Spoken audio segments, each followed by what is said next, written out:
Le royaume du divin fiat chez les créatures. Le livre du ciel. Tome 19.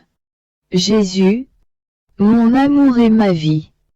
Aide-moi à surmonter ma faiblesse et ma réticence à écrire. Fais en sorte que ta propre volonté écrive à ma place. Pour qu'il n'y ait rien de moi mais uniquement ce que tu veux. Et toi ma mère et mère céleste de la divine volonté. Viens me tenir la main pendant que j'écris. Prête-moi les mots. Permets-moi de comprendre avec aisance les concepts que Jésus me transmet afin que je puisse décrire dignement la très sainte volonté et que mon Jésus soit content.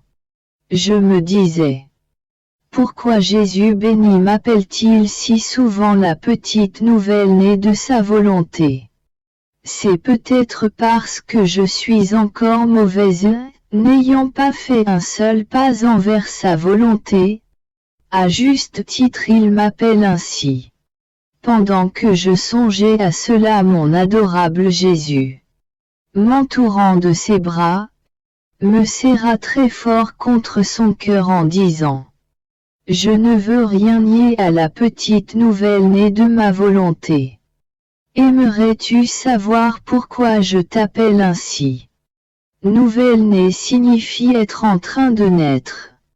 Puisque, non seulement tu dois renaître dans chacun de tes actes dans ma volonté, mais ma volonté même, pour se refaire de toutes les oppositions des volontés humaines, veut te faire renaître autant de fois que les volontés humaines se sont opposées à la sienne. Donc il faut que tu restes toujours nouvelle-née.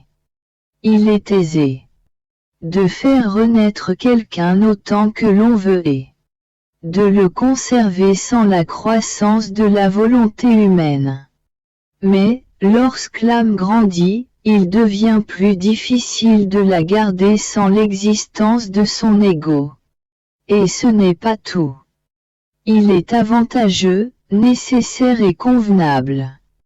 Pour elle, comme pour ma propre volonté, que ma nouvelle-née ne fasse qu'un avec l'acte de l'Éternel. Celui-ci n'a pas besoin d'une succession d'actes, puisque cet acte unique confère à y être divin la grandeur, la splendeur, l'immensité, l'éternité, la puissance. Enfin, il détient tout. Ce qui lui permet de sortir de cet acte unique tout ce qu'il veut. Ainsi, notre nouvelle-née de notre volonté, s'unissant à l'acte unique de l'Éternel, est amenée à ne faire que cet acte unique. C'est-à-dire, être toujours en état de renaître faisant notre seule volonté. Et dans cet acte unique elle renaît continuellement, mais à quoi elle renaît? À une nouvelle beauté, sainteté, lumière, à une nouvelle ressemblance avec son Créateur. Par ta renaissance dans notre volonté, la divinité se trouve, en fait, payée en retour, toi étant le fruit de la création, et sans revenir en elle les joies et le bonheur que la créature doit lui apporter. Elle te serre sur son sein divin. Elle te comble de joie et de grâces infinies, t'amenant d'autres connaissances sur notre volonté et en te faisant renaître à notre volonté. En plus, ces naissances répétées te font mourir à ta volonté, à tes faiblesses, aux misères, à tout ce qui n'est pas notre volonté. Qu'il est beau le sort de ma petite nouvelle-née, n'en es-tu pas satisfaite? Tu vois, moi aussi je naquis une fois. Et cette naissance-là me permit de renaître continuellement. dans chaque hostie consacrée. Chaque fois que la créature revient à ma grâce. Ma première naissance fit en sorte que je puisse renaître à jamais. Les œuvres divines sont ainsi. Il suffit d'une fois pour que l'acte se répète sans fin. Et ce sera pareil pour ma petite nouvelle née dans ma volonté. Une fois née, l'acte de la naissance se perpétuera. Voilà pourquoi. Je surveille pour que ta volonté ne s'introduise pas en toi et je t'entoure de ma grâce pour que tu naisses toujours dans ma volonté et la mienne naisse toujours en toi. Étant dans mes craintes habituelles. Mon toujours aimable Jésus se montrant dans toute sa bonté. Il me dit, ma fille, ne perds pas ton temps. Car, chaque fois que tu t'occupes de toi, tu perds un acte dans ma volonté. Sais-tu ce que cela signifie? Tu perds un acte divin, qui enlace tout et tout, contenant tous les biens du ciel et de la terre. Il est beaucoup plus que ma volonté puisqu'il s'agitait d'un acte ininterrompu, qui n'arrête jamais son cours, ni ne peut attendre lorsque tes craintes t'immobilisent. C'est à toi de la suivre, volonté, dans son cours continu. Ce n'est pas à elle de t'attendre quand tu t'apprêtes à la suivre. Non seulement tu perds ton temps, mais, essayant de calmer tes inquiétudes afin de te remettre sur la voie de ma volonté. Tu me contrains à m'occuper de choses qui ne concernent pas la divine volonté. Tu en prives ton propre ange qui est près de toi. Puisque, chaque acte accompli en elle en suivant son cours, est une béatitude fortuite supplémentaire dont il jouit à tes côtés. Un paradis doublé d'allégresse. Comme il se sent heureux de son sort ayant sous sa protection. Étant donné que les joies du ciel sont en commun, ton ange offre la béatitude imprévue, reçue par toi, et son double paradis à toute la cour céleste. En tant que fruit de la divine volonté de sa protégée. Tout le monde fait la fête, exaltant et louant la puissance, la sainteté, l'immensité de ma volonté. Alors, sois vigilante. Dans ma volonté on ne peut pas perdre de temps. Il y a trop de choses à faire. Il est judicieux que tu suives l'acte d'un Dieu, jamais interrompu. 3. Suite à cela, il disparut en me laissant songeuse voyant le mal que j'occasionnais, je me disais. Comment est-ce possible que, vivant dans la divine volonté, oubliant tout le reste comme s'il n'existait pour moi rien d'autre que l'éternelle volonté, je participe à tout ce qui est lié à cette aimable volonté. Alors Jésus, revenant, ajouta. 4. Ma fille, je trouve juste que celle qui est née dans ma volonté prenne connaissance de ses secrets. En plus, c'est très simple et pratiquement inné. Supposons que tu ailles vivre dans une maison. Pour quelque temps ou pour toujours. Où la musique harmonieuse et l'air parfumé t'insufflent une nouvelle vie. Eh bien, ce n'est pas toi qui les as apportés. Mais, habitant cette maison, tu bénéficies de sa musique et de son air parfumé, régénérant ainsi tes forces pour une nouvelle vie.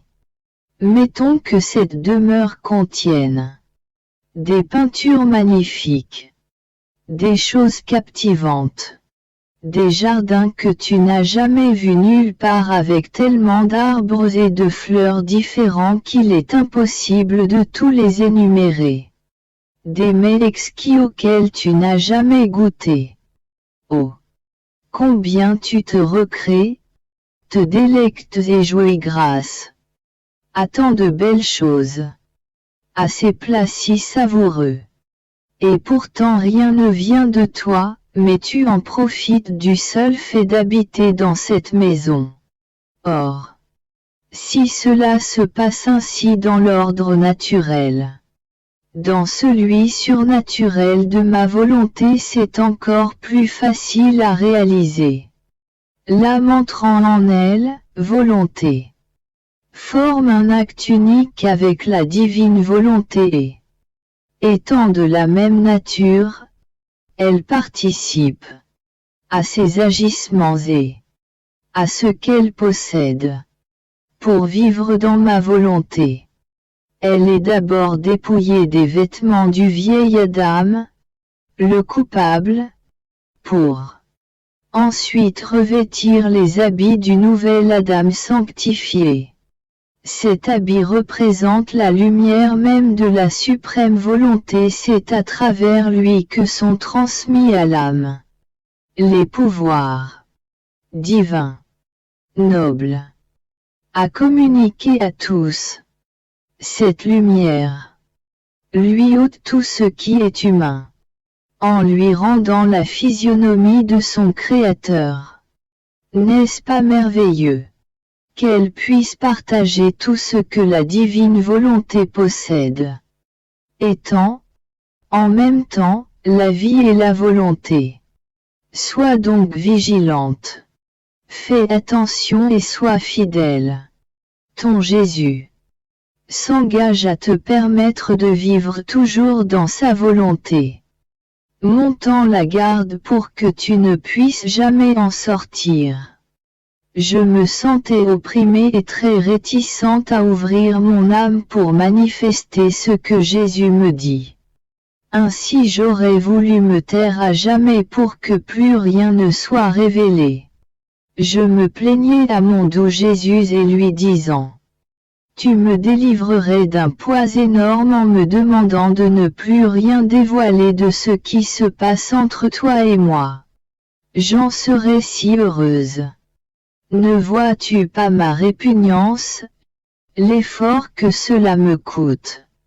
Au même moment, mon toujours aimable Jésus bougeant en moi me dit: ma fille, voudrais-tu enterrer la lumière, la grâce, la vérité, préparant ainsi la tombe à ton Jésus? Le silence qui entoure la vérité enterre la vérité, tandis que la parole la fait ressusciter. Elle fait réapparaître la lumière, la grâce, le bien, et plus encore. Car la parole de la vérité est issue du fiat suprême. La parole eut son chant divin au moment où, en prononçant le mot fiat, je fis apparaître la création. J'aurais pu le faire même en me taisant.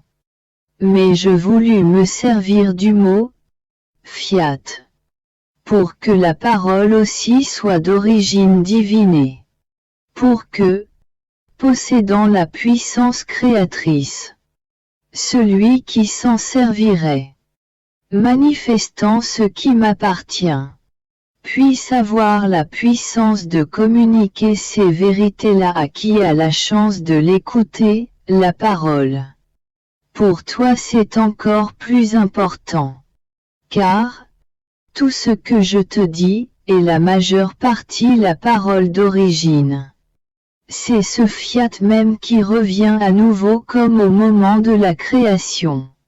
Il veut divulguer les biens immenses de ma volonté, en dispensant cette grande puissance sur tout ce que je te manifeste d'elle, afin de pouvoir véhiculer dans les âmes la nouvelle création de ma volonté. C'est comme cela que tu m'aimes, en creusant la tombe à ma volonté avec ton silence. J'étais encore plus effrayée et affligée qu'avant. je me mis à prier Jésus pour qu'il me fasse la grâce d'accomplir sa volonté. Mon bien-aimé, comme voulant me soulager, sortit de moi, me serrant très fort sur son sein cœur, me redonna de la force. À cet instant même, le ciel s'ouvrit et je les entendis tout dire en chure. Gloire au Père, au Fils et au Saint-Esprit. Et je ne sais plus comment, mais je répondis, comme il était au commencement, maintenant et toujours et dans les siècles des siècles. Ainsi soit-il. De quoi s'agissait-il? Astérisque dans le mot Père on pouvait voir la puissance créatrice. Ruisselant partout.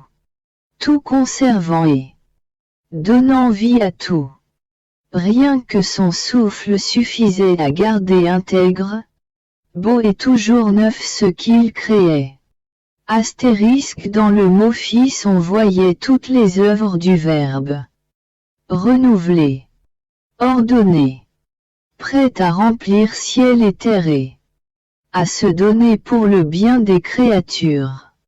Astérisque le mot Saint-Esprit investissait toutes choses d'un amour éloquent, uvéran et vivifiant. Mais comment tout dire? Mon pauvre esprit était immergé dans les béatitudes éternelles. Mon adorable Jésus me rappelant à moi-même me dit: Ma fille, sais-tu pourquoi on t'attribua la deuxième partie de la gloire? Ma volonté étant en toi, c'était à toi d'amener la terre au ciel pour donner, au nom de tous, avec la cour céleste, cette gloire qui restera éternelle dans les siècles des siècles. Les choses éternelles, qui n'ont donc jamais de fin, existent uniquement dans ma volonté. Celui qui la possède communique avec le ciel participant à ce qui se fait dans les régions célestes, comme en action avec les domaines du ciel. Me trouvant dans mon état habituel, mon toujours aimable Jésus vint à moi, me prenant par la main, m'attira à lui vers le haut, entre le ciel et la terre. Craintive, je me serais contre Jésus, m'agrippant à sa très sainte main, et donnant libre cours à ma si lourde peine, je lui dis: Jésus, mon amour, ma vie. Il y a quelque temps tu souhaitais faire de moi une copie conforme de ma Mère céleste. Pourtant, on n'apprit pas grand-chose d'elle, ni des immenses grâces que tu lui prodiguais à chaque instant. Elle n'en parla à personne, gardant tout pour elle l'Évangile non plus ne divulgua quoi que ce soit.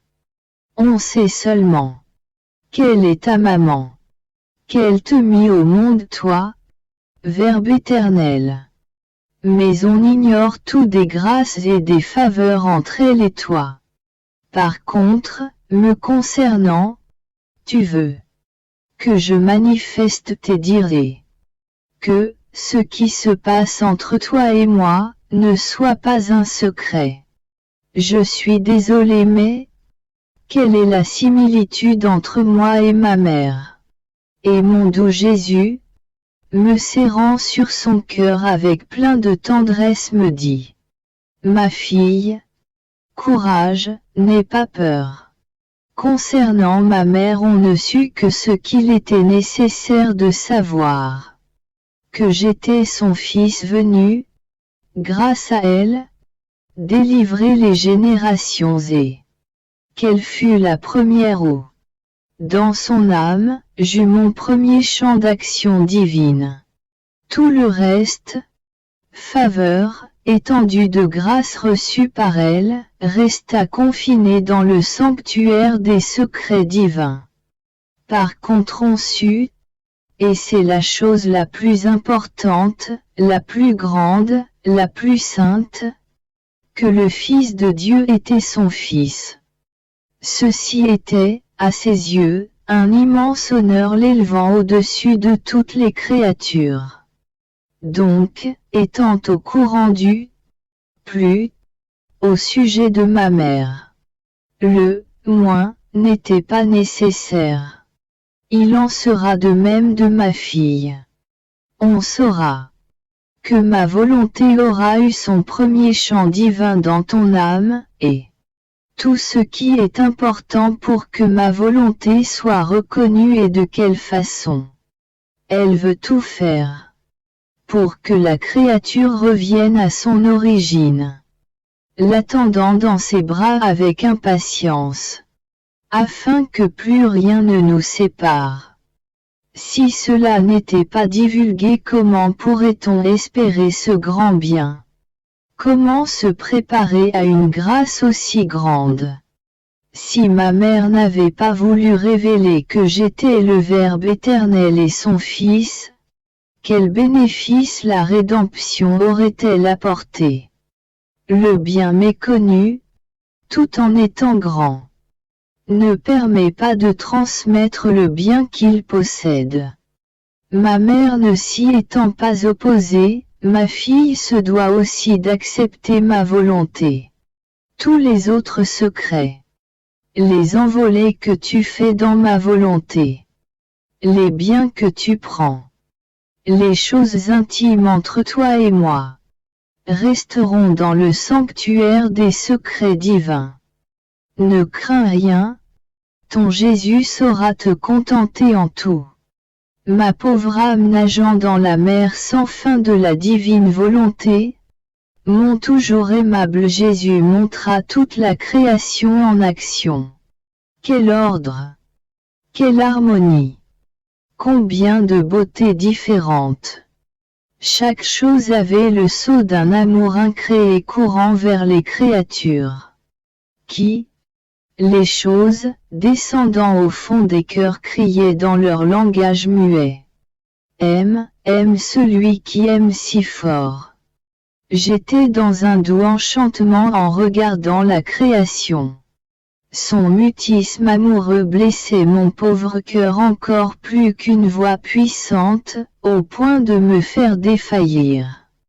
Mon doux Jésus, me tenant dans ses bras me dit: Ma fille, toute la création crie gloire et adoration pour notre Créateur, amour pour les créatures. Par conséquent, la création est une gloire, une adoration muette pour nous car on ne lui laissa pas le choix, ni de grandir, ni de diminuer.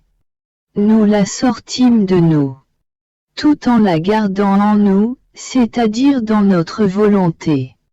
Vantant, bien que muette, notre puissance, beauté, magnificence et gloire tant et si bien que c'est nous-mêmes qui vantons notre puissance, notre gloire, notre amour infini, fait de bonté, harmonie et beauté. La création ne nous apporte rien en tant qu'elle-même. Bien qu'étant l'aboutissement de notre être divin, elle sert de miroir à l'homme, en lui montrant comment regarder et reconnaître son Créateur, en lui donnant des leçons sublimes d'ordre, harmonie, sainteté et amour. On pourrait presque dire que le Créateur même, prenant des airs de maître divin, donne autant de leçons que d'œuvres créées. Sorti de ses mains créatrices, de la plus grande à la plus petite. Il n'en fut pas ainsi dans la création de l'homme.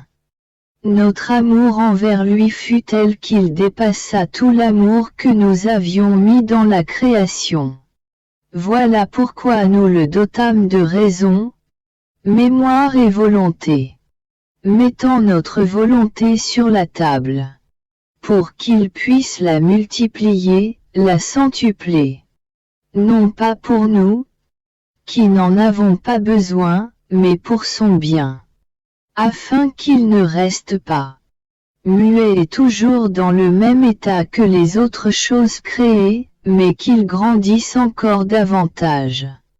en gloire, en richesse, en amour et en ressemblance avec son Créateur, pour qu'il puisse avoir toutes les aides possibles et imaginables, nous ont mis à sa disposition notre volonté, pour qu'il accomplisse, avec la même puissance que la nôtre, le bien, la croissance, la ressemblance avec son Créateur à laquelle il aspirait. Notre amour, en créant l'homme, se livra à un jeu risqué en mettant nos choses dans le petit cercle de la volonté humaine, comme sur la table. Notre beauté, sagesse, sainteté, amour, etc.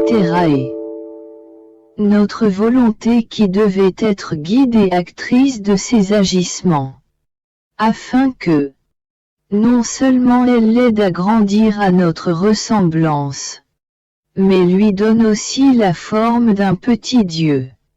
En voyant ces grands biens refusés par la créature, notre douleur fut immense. Notre « je risqué » à ce moment-là, échoua mais bien qu'inabouti. C'était quand même un jeu divin qui pouvait et devait se refaire de son échec. Alors, après de longues années, mon amour voulut à nouveau répéter ce « je risqué » et ce fut avec ma mère immaculée. En elle notre « je » n'échoua pas, il réussit pleinement.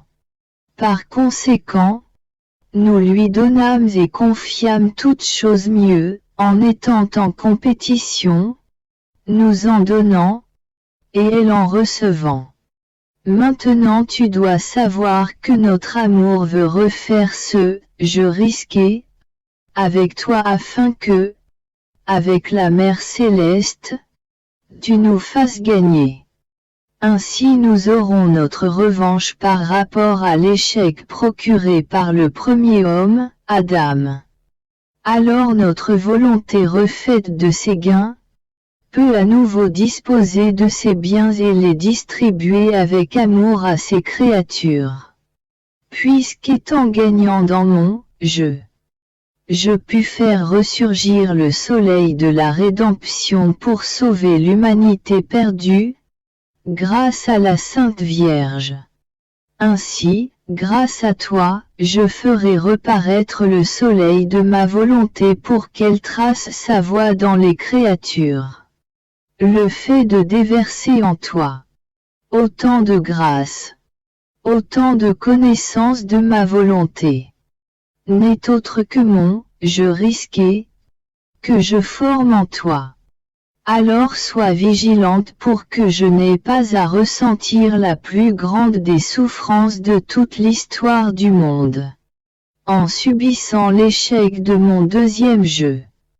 Tu ne me feras pas cela.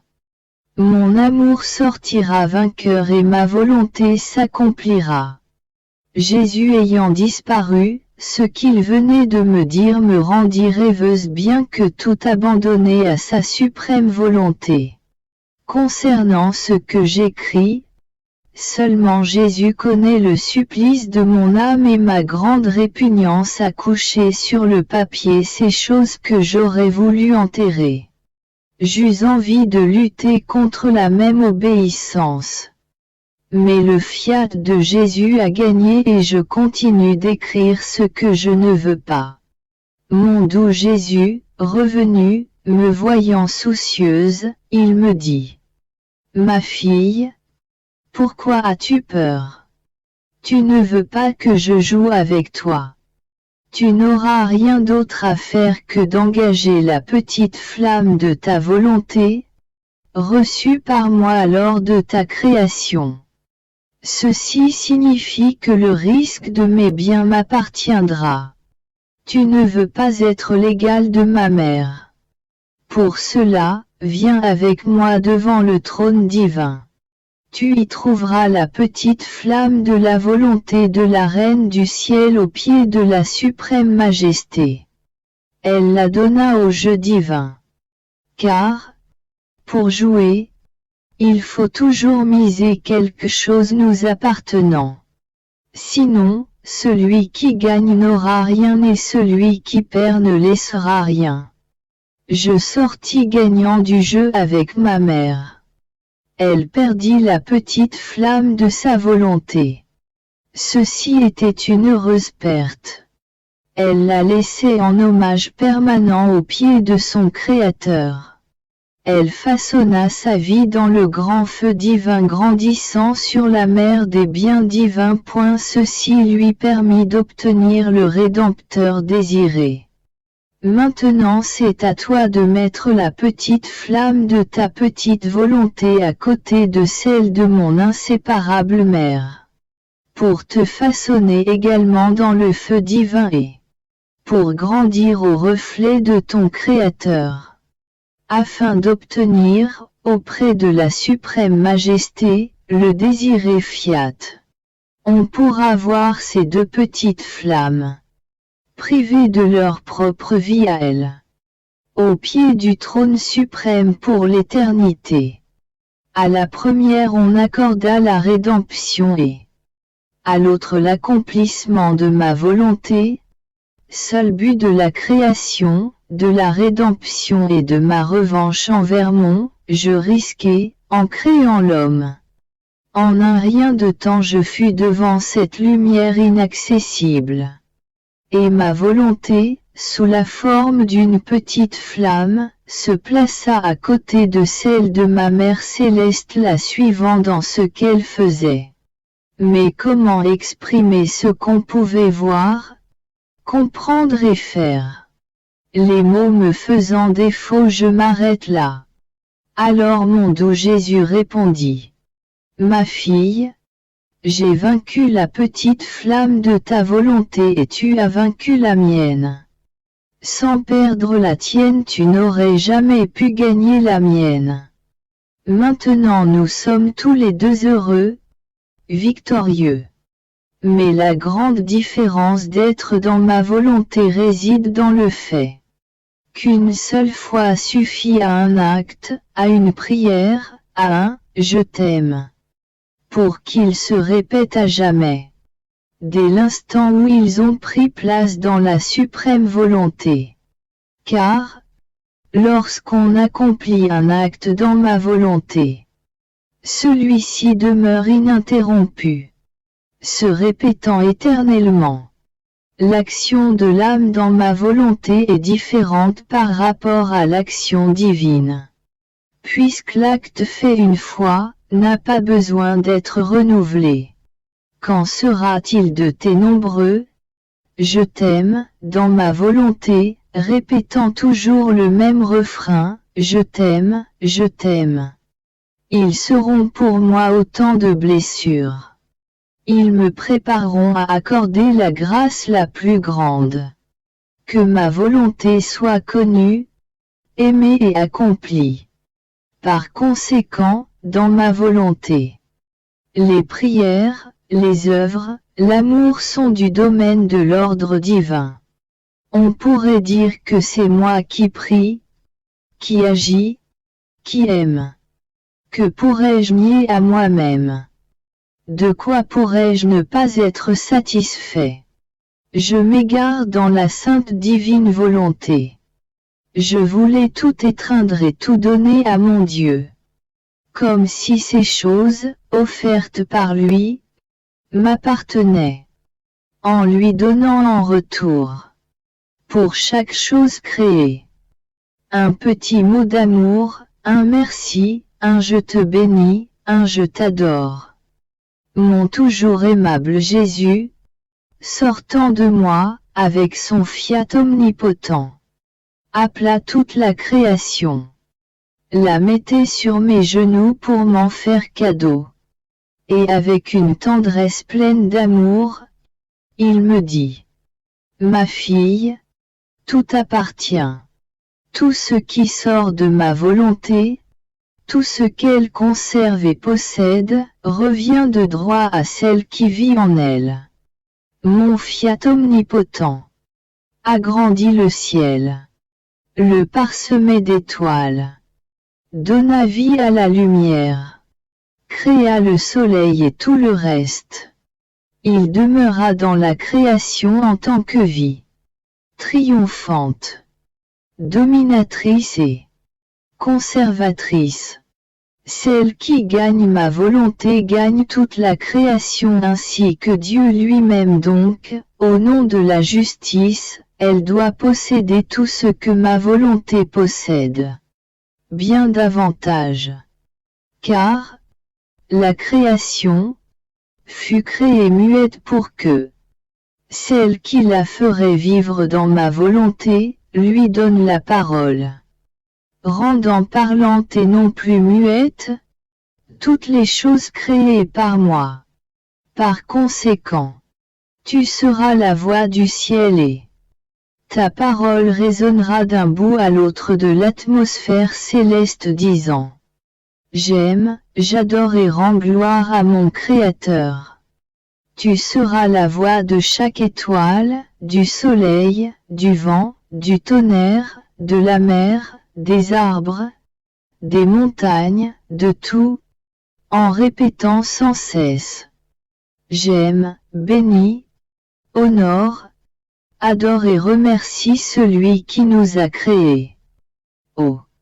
Quelle sera belle la voix de ma nouvelle-née dans ma volonté, de la petite fille de ma volonté.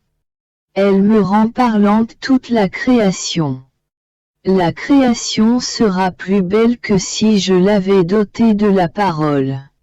Je t'aime tellement au point de vouloir entendre ta voix.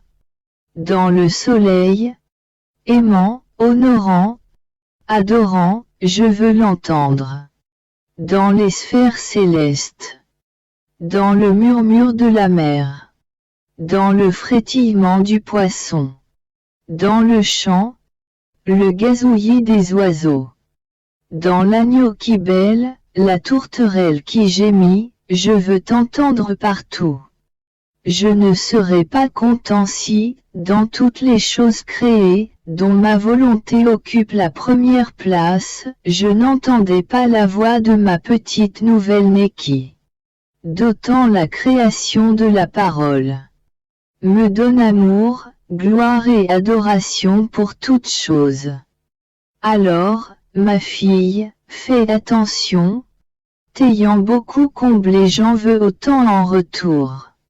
Ta mission est immense.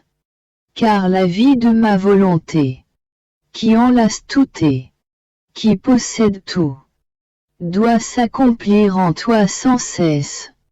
3. Suite à cela, en y réfléchissant, je me dis: comment puis-je faire tout ce que mon Jésus me demande? Être dans toutes choses créées. Avoir un acte pour chaque accomplissement de la suprême volonté. Faisant en sorte que son écho fasse écho à la mienne, si je ne suis qu'une nouvelle-née dans la divine volonté. Il faudrait que je grandisse au moins un petit peu, pour pouvoir mieux me répandre de partout comme le veut mon aimé Jésus. Alors, pendant que je me posais cette question, en sortant de moi il me dit: 4. Ne sois pas étonné d'être la nouvelle-née de ma volonté, sachant que ma propre Mère Immaculée l'est aussi. Puisque la nouvelle-née se situe entre ce que le Créateur était, ce que la créature peut être et prendre de Dieu. Ayant été la nouvelle-née de ma volonté, elle se façonna à l'image de son Créateur et devenait la reine de toute la création. Ainsi elle dominait sur tout. Elle accordait son écho à celui de la divine volonté. On peut aussi appeler nouveau-né, dans l'éternelle volonté. Outre la céleste souveraine, les saints, les anges, les bienheureux. Car l'âme, une fois sortie de son corps mortel, reprend vie dans ma volonté si elle ne renaît pas en elle. Non seulement elle ne peut pas entrer dans la patrie céleste, mais elle ne peut pas non plus se sauver. du fait que personne n'entre dans la gloire éternelle sans avoir été enfanté par ma volonté. Néanmoins tu dois connaître la différence entre la nouvelle-née de la suprême volonté dans le temps et ceux qui renaissent aux portes de l'éternité. Par exemple, ma reine-mère fut la nouvelle-née dans le temps de la divine volonté, à ce titre, eut le pouvoir de faire descendre son Créateur sur la terre bien qu'immense. Elle l'amenuisa dans son sein maternel. Elle l'habillait de sa propre nature et l'offrait en tant que sauveur des générations humaines. Étant nouvelle-née, elle forma des étendues de grâce, de lumière, de sainteté, de science, pour pouvoir abriter celui qui avait créé. Possédant la puissance de la vie de la suprême volonté, elle put tout faire, tout obtenir et même Dieu ne put rien refuser à cette céleste créature, puisque ce qu'elle demandait correspondait au désir de sa propre volonté. Donc, celui qui est nouveau-né dans le temps dans ma volonté se forme en résidant dans l'exil des mers de grâce et, quittant la terre, emmène avec lui toute l'étendue des biens que la divine volonté possède, c'est-à-dire Dieu.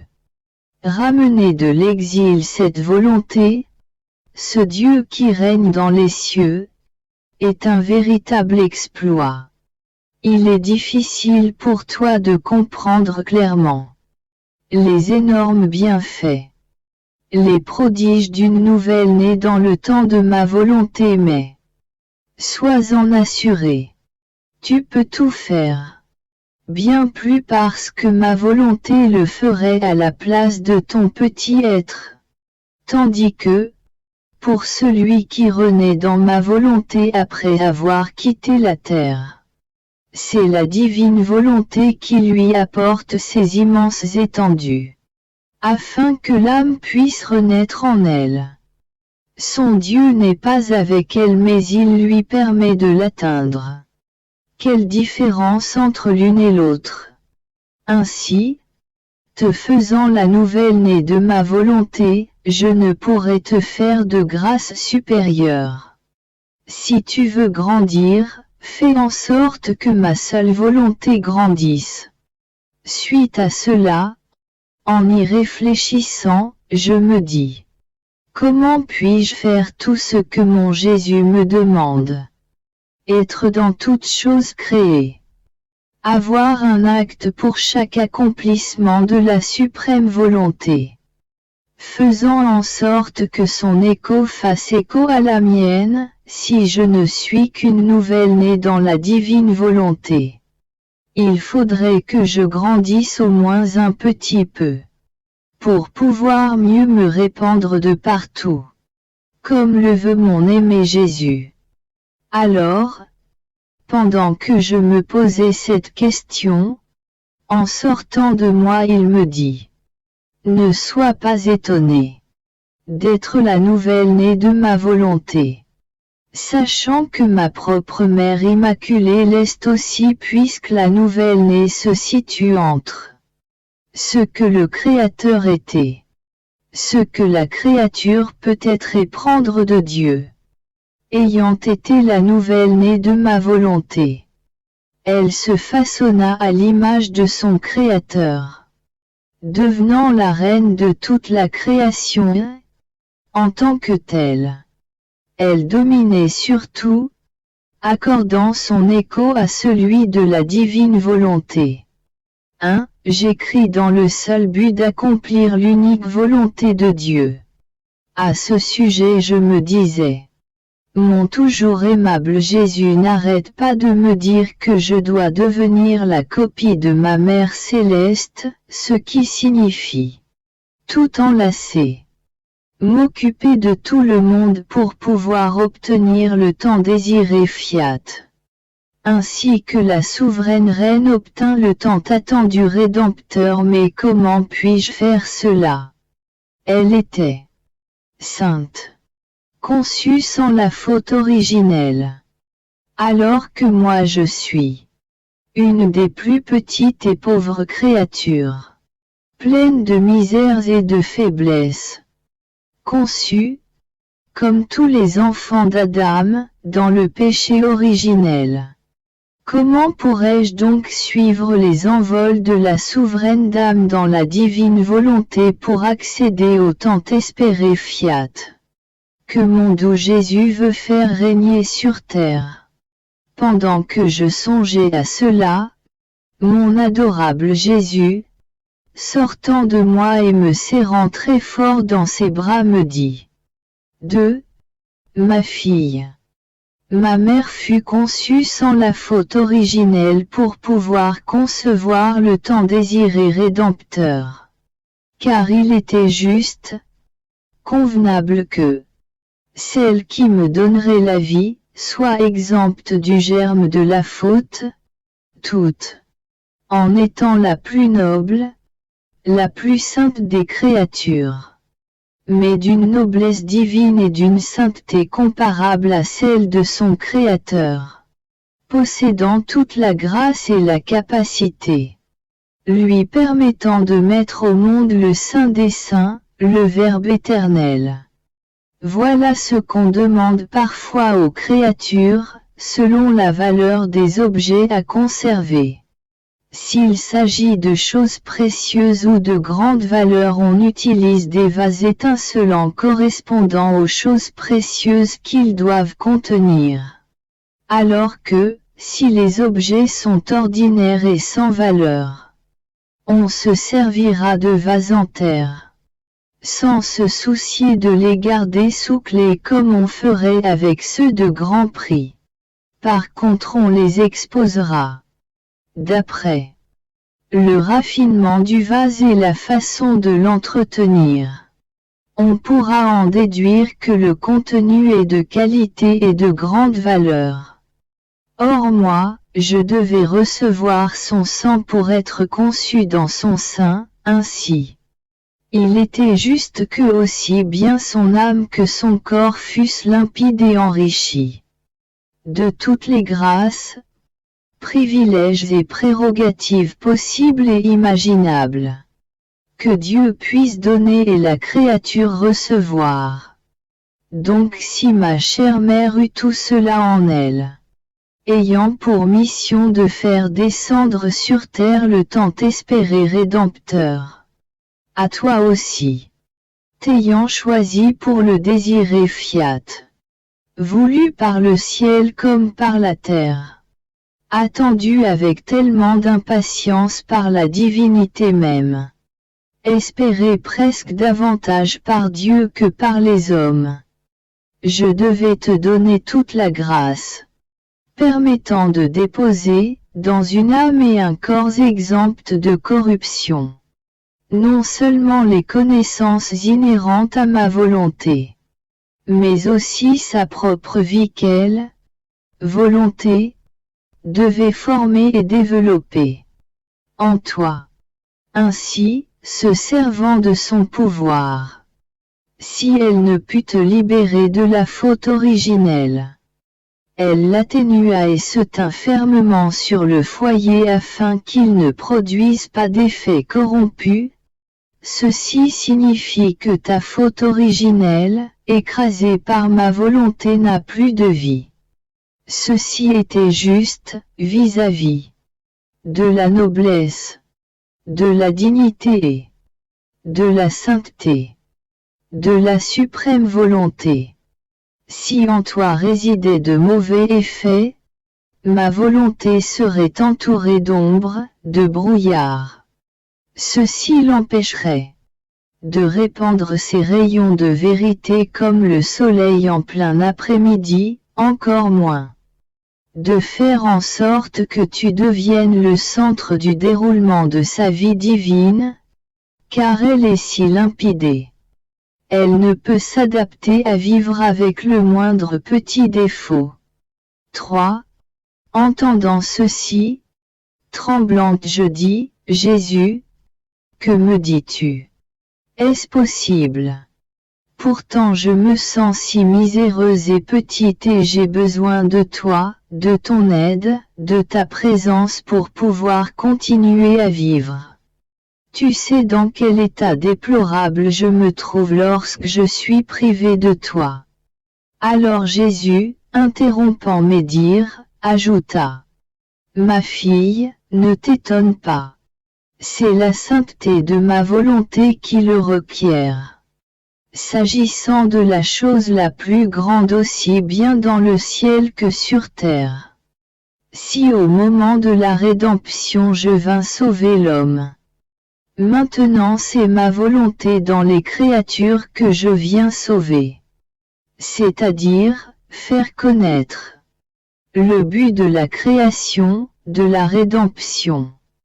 Bien qu'elle distribue la vie qu'elle veut instaurer en elle, les droits qui lui correspondent.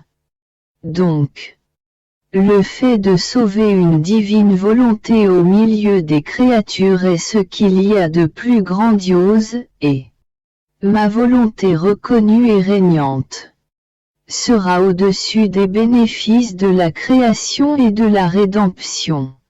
Ce sera le couronnement de mes œuvres et le triomphe des nôtres. Si ma volonté n'était pas reconnue, aimée et accomplie, ni la création, ni la rédemption auraient atteint leur but.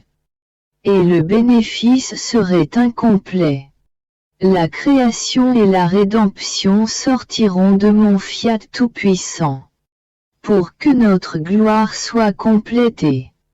Pour que la créature puisse recevoir tous les effets et les biens qu'elle contienne. Tout doit revenir dans notre volonté. Mon pauvre esprit nageait dans l'immensité de la volonté éternelle. Mais comment le raconter? Comment le comprendre? Ce qui m'impressionnait le plus, résidait dans le fait que le fiat devait dépasser même le bien de la rédemption. Avec en plus, l'insupportable réticence à exprimer ce qui a été dit au-dessus, de crainte que l'obéissance ne m'en impose l'écriture. Combien aurais-je aimé le taire? Mais on ne discute pas avec le fiat.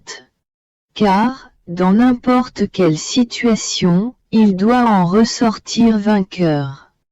Revenant, mon doux et toujours bienveillant Jésus, me dit. Ma fille, il est indispensable que tu rapportes cela. Non pas pour toi, mais pour la dignité et la sainteté due à ma volonté. Tu crois que tout le travail accompli dans ton âme pendant 40 ans et bien davantage je ne l'ai fait que pour toi, parce que je t'aime. Ah! Non. C'était surtout pour la dignité liée à ma volonté. Je faisais en sorte que, régnant en toi, elle trouve mon travail. Mes prières incessantes l'invitant à venir.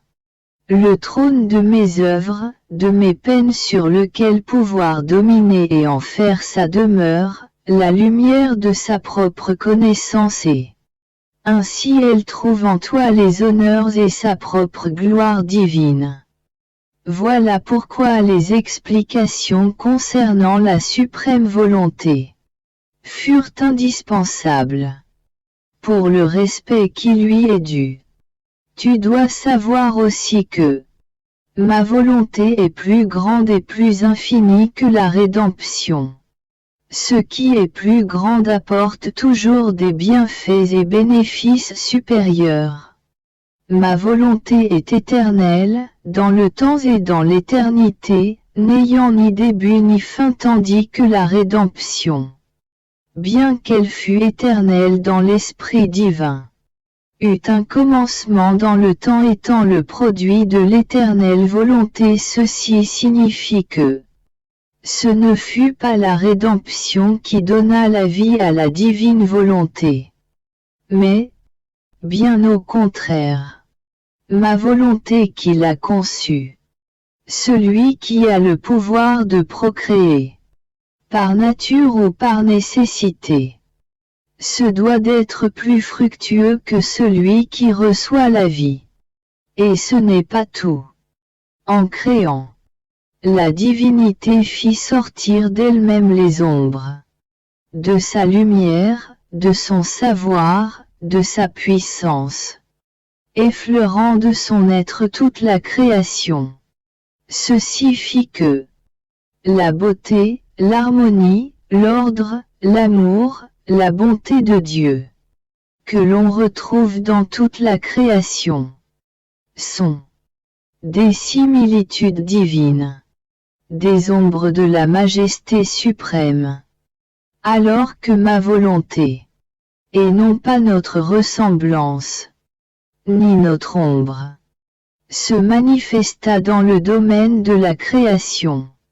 En tant que vie dans toute chose, elle devenait la vie, la base, le soutien, la vivification et conservation de tout ce qui sortit de nos mains créatrices. Donc c'est à la suprême volonté que l'on doit toute ma propre rédemption se mit à genoux devant elle, implorant pour que chaque acte, chaque palpitation, chaque souffrance, jusqu'à mon soupir, prenne vie afin de faire couler dans les créatures les aides, même sauver leur vie. On pourrait dire que ma rédemption est-elle un arbre dont la divine volonté est la racine, du moment qu'elle a produit le tronc, les branches, les feuilles, les fleurs de tous les biens de l'Église.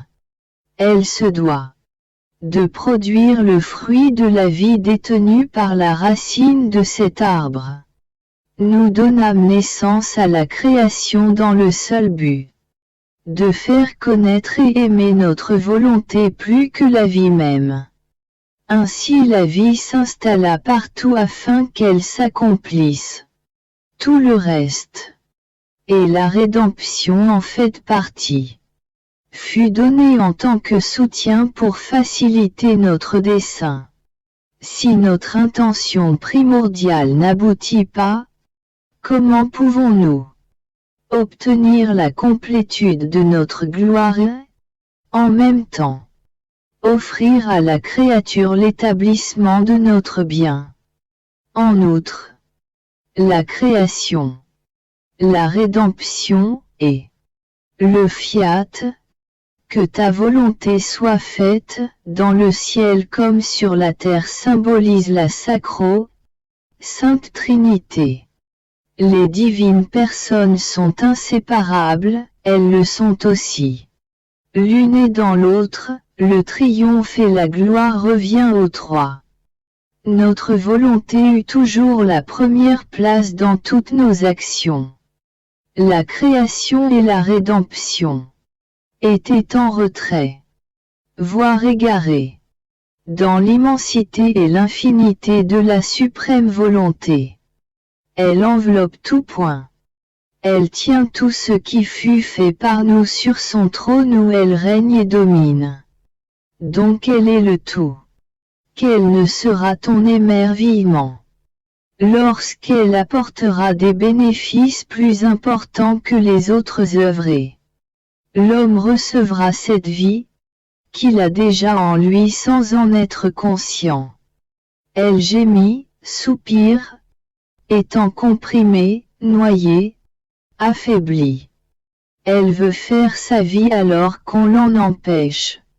Par conséquent, fais attention. Car, apprenant ma volonté l'homme sera secoué. Ce sera comme du ciment pour le termite, qui infligea le péché originel à l'arbre des générations humaines. Ainsi, la racine ayant été renforcée, la créature pourra faire vivre en elle cette vie qu'elle rejeta avec tellement d'ingratitude. Ayant communié, je me mis à appeler tout le monde, ma reine-mère, les saints, le premier homme Adam. suivi de toutes les générations jusqu'au dernier homme qui viendra sur terre, et tout ce qui fut créé, afin que nous soyons tous ensemble prostrés autour de Jésus, l'adorant, le bénissant, l'aimant pour qu'il ne manque rien de tout ce qu'il a créé.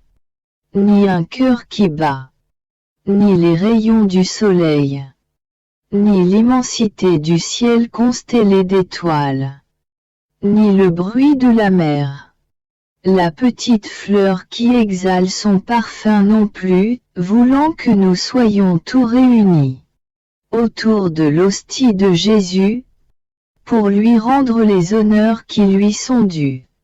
Sa volonté me rappelant que tout était à moi, à mon tour je voulais tout donner à Jésus. Cela faisant, Jésus paraissait heureux d'être ainsi entouré de toutes les générations et de tout ce qu'il avait créé. En me serrant contre lui, il me dit: Ma fille, que je suis content de voir autour de moi toutes mes œuvres. Elles me renvoient à la joie et le bonheur que je leur ai donné en les créant et molles. À mon tour, je les récompense d'un nouveau bonheur.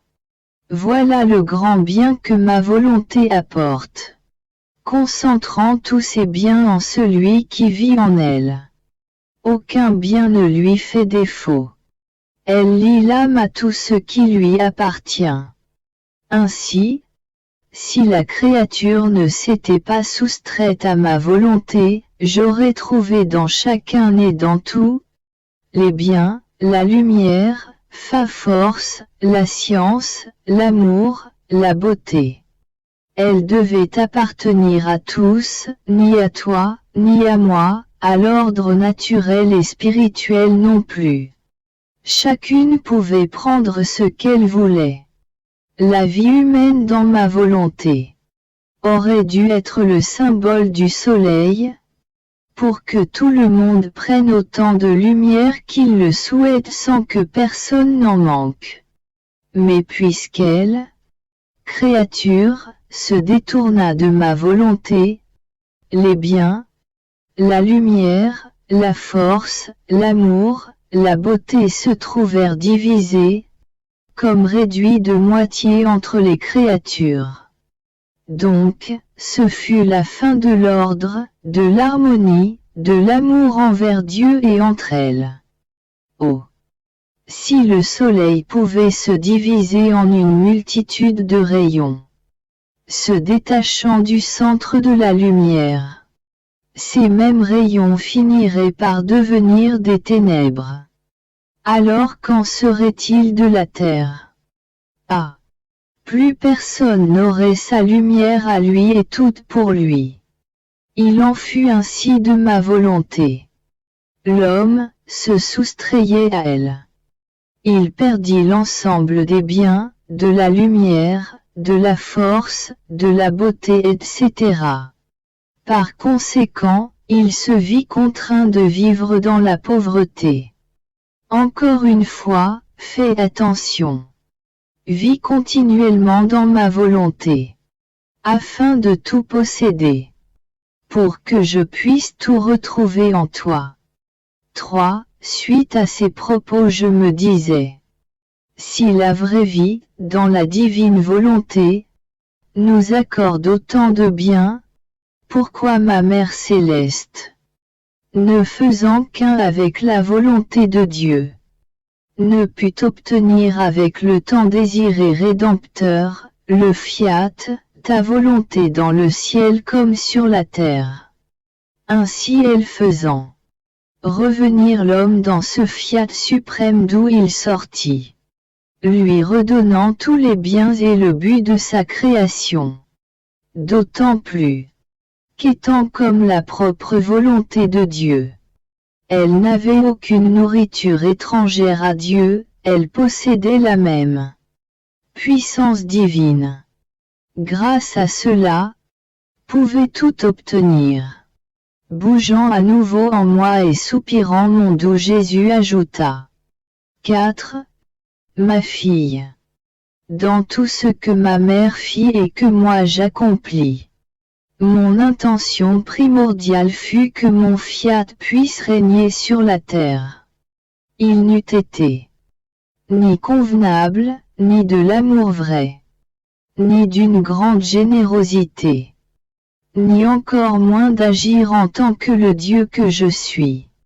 Si, venant dans le monde, je voulais donner aux créatures la chose la plus petite, c'est-à-dire, les moyens de sauver son âme, et pas la chose la plus grande, ma volonté qui a en elle non seulement les remèdes mais tous les biens existants dans le ciel comme sur la terre et aussi le salut et la sainteté, mais la même sainteté qui l'élève à celle de son Créateur. Oh! Si tu pouvais pénétrer dans chaque prière, acte, parole et peine de mon indivisible Mère, tu y trouverais le fiat soupirant et obtenant. Aussi, en pénétrant chaque goutte de mon sang, chaque battement de mon cœur, chaque soupir, pas, œuvre, douleur et larmes, tu y verrais le fiat à la première place, que j'attendais avec impatience, en le demandant pour les créatures. Bien que l'intention primordiale fût le fiat, ma bonté dut descendre aux fins secondaires. C'est presque comme un enseignant qui, connaissant les sciences les plus pointues, pourrait donner des cours nobles et sublimes dignes de lui. Mais les écoliers sont analphabètes et alors, il doit s'abaisser en leur apprenant, l'abaisser pour atteindre, petit à petit, son but premier d'impartir les leçons de la science qu'il possède, pour former autant d'enseignants dignes d'un tel maître. Si cet enseignant, ne voulant pas se résoudre à donner des cours d'un niveau inférieur, persistait à propager son grand savoir, les élèves étant illettrés, ne le comprendraient pas et, perdu dans cette mer de science, le laisserait tomber. Elle est le pauvre maître, ne voulant pas se mettre au niveau de ses élèves, ne pourrait donc divulguer ni le petit, ni le grand bien de sa science.